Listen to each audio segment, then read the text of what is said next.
a battle that's even more serious than that.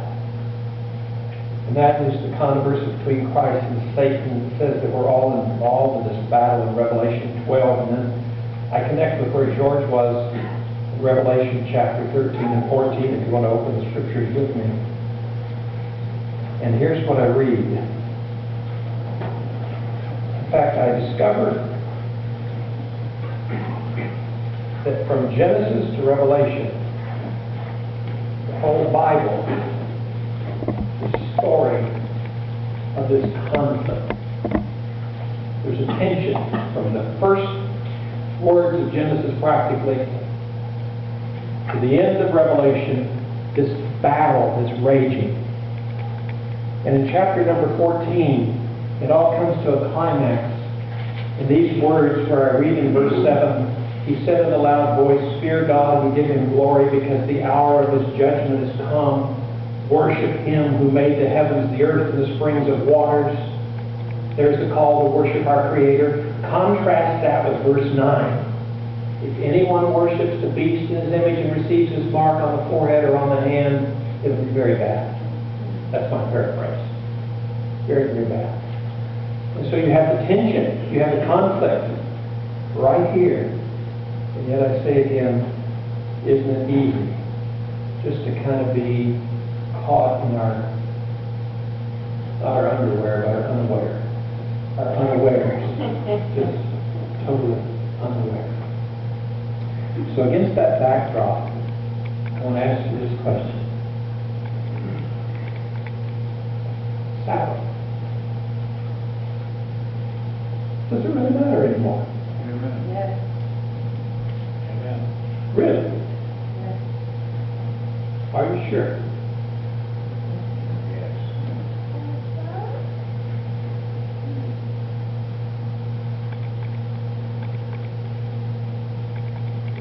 You would expect me to say yes. Wouldn't you?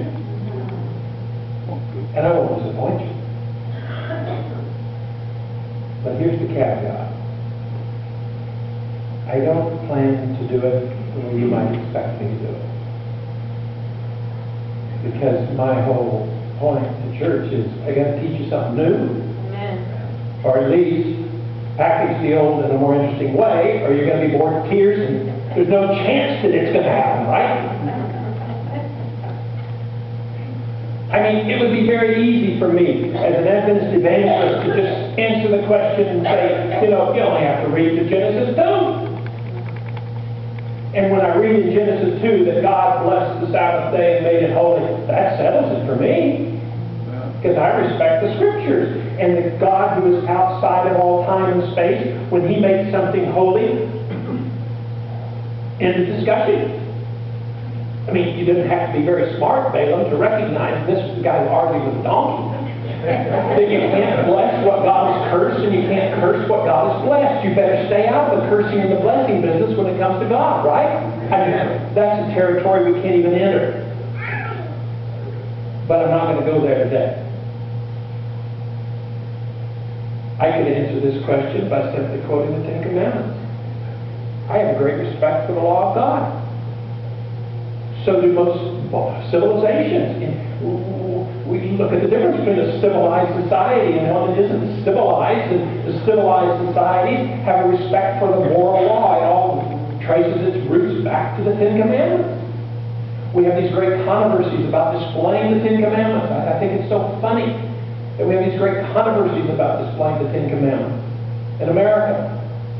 And we quote the Ten Commandments. Every preacher does. If he's preaching against stealing or committing adultery or taking God's name in vain, etc., etc., etc. All 9 of the Ten Commandments are quoted except for what? They even wrote that one because the Sunday's the Sabbath. Well, that's true. But most of the time, all 9 or 10 Commandments, the Ten Commandments are quoted, all except the one that says remember.